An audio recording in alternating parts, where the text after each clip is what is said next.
you can peer into my mind lately, it would look something like this. Why am I still making these videos? People probably think I am such an idiot. They probably just think I like to listen to myself talk all the time. They probably think I know everything. They probably think I have nothing better to do with my time. They well, they're mad at me and I've offended all these people and this friend isn't replying to my messages. I'm pretty sure she's unfriending me, and I had this person in my family be like, "Man, what kind of response have you gotten from your family?" So I'm like, yeah, they're not replying to my messages. What's Thanksgiving going to be like? What's Christmas going to be like? How many people don't like me and have unfriended me that I don't know yet just because I haven't happened to talk to them? What's the point of these videos anyway? Does anybody else's mind look anything like this? I've gotten the idea a lot of people's minds look like this. So for women and men, these things look different. So for women, these things may look like, I'm so fat, I'm so ugly, I am unworthy. I can't believe I said that. I bet, did she think that I meant whatever? Or why did she say that to me? Did she mean blah, blah, blah, that she didn't actually say, but now we're misinterpreting, we're overthinking things. And is that what I said? Oh, I hope that's not what I said. I hope she doesn't think I meant whatever. Okay, we have all these things, all these things. Men, I don't know, I get the idea that these things may look something like, I'm not earning enough money for my family. I haven't conquered the world yet. I'm a bad dad. I'm a bad husband. I really want to fix this, but I don't know how, so I'm going to do nothing. Or I'm going to keep watching TV or keep being on the computer or looking at my phone or whatever. Or addictions are a big thing in this world now. I can't overcome this habit on my phone, or these drinks that keep ending up in my glass, or this gambling problem, or we have lots of other options to choose from. I'm a failure. I'm just going to stay wallowing in my hole of pity for myself. Okay, we have lots of things in here. You know, sometimes we can have other battles. Let's talk about overeating. Used to be was my addiction of choice. And that's something, it's a little more outwardly. I can cover it up to some extent. I can wait till people leave the kitchen or are not in the house to indulge in my things I should not be eating way too much of. But what goes on in here is completely hidden, right? It's a struggle for a lot of us. So I decided we're just going to come and we're just going to talk about it today. So why? I want to share a few things that have helped me when I have had these mental struggles in the past. And I hope that some of them can help you. One of them, I listened to an interview the other day. The podcast is Real Talk with Marissa Street. You can access her podcast in the PragerU app as well as wherever you get your podcasts. She interviewed Dr. Daniel Amen. This was back several episodes. He is a neuroscientist and a psychologist, I believe. I think both. He not only does the biological side of brain health and like actually scanning your brain and seeing what's going on in there, as well as the like psychological side of it. Loved his conversation. I have gotten very into natural healing and wellness the last few years. I've been on a special diet for like 2 years now, almost. Had made a huge difference in my health, both physically and mentally. But this interview was just fascinating. And one of the things he talked about was how, I think it was a professor he had, I don't know, somebody who taught him a big part of mental health is just not believing all the stupid thoughts that go through your head. He called them something. I think he called them ants, like any negative thought or something. I don't know. You can't believe all the stupid thoughts that go through your head. So one of the things he suggests is when one of these dumb thoughts that is trying to drag you down goes through your head, write it down and ask yourself, is it true or not? Pretty simple. Maybe I'm going to start doing this. Things that I have done that have helped my inner battles when they are raging.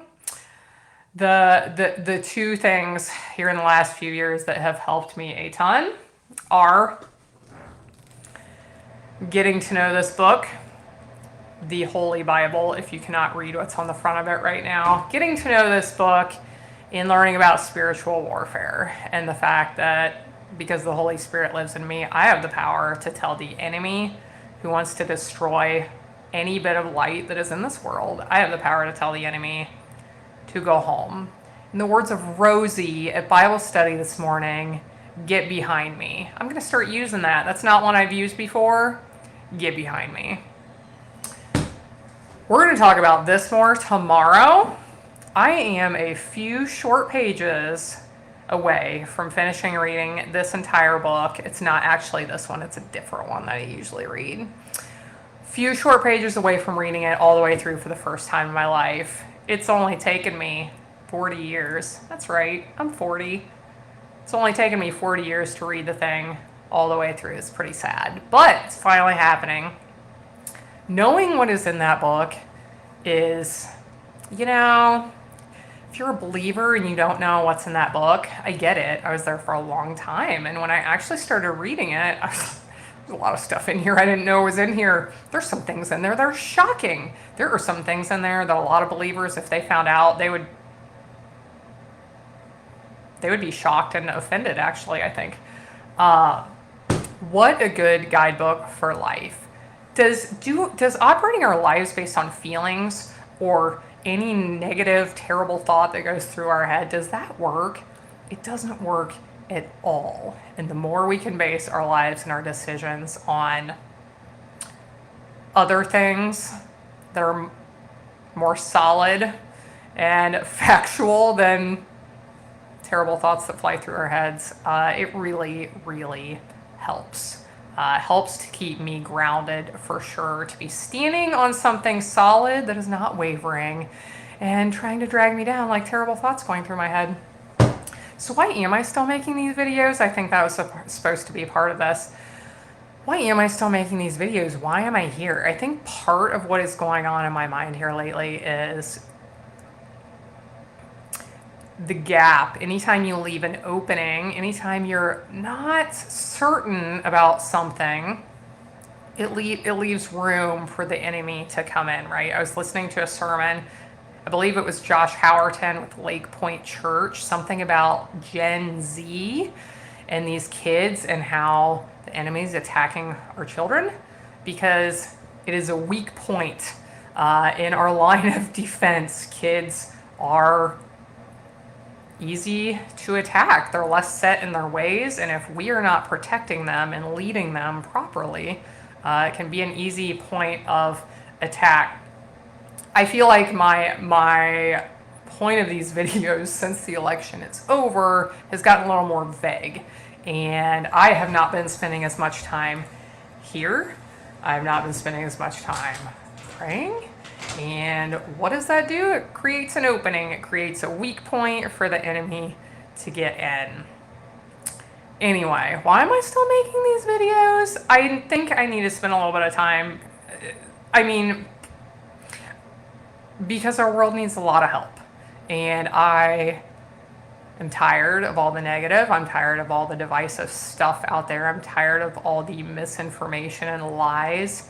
And the world is providing a whole lot of darkness that's filling up a whole lot of people. And we need more light. We need more goodness. We need more truth.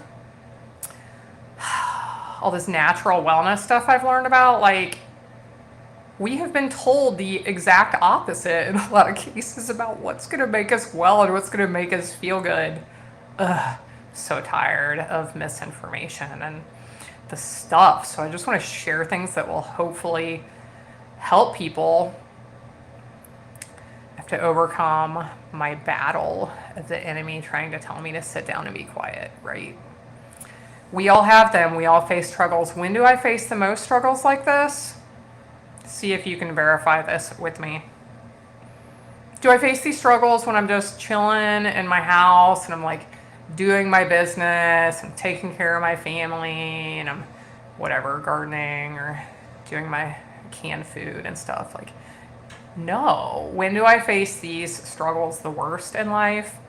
When I'm like trying to make a big change or I'm trying to do something that I really think is going to make a difference or really going to help someone or a group of people, that's when these struggles happen.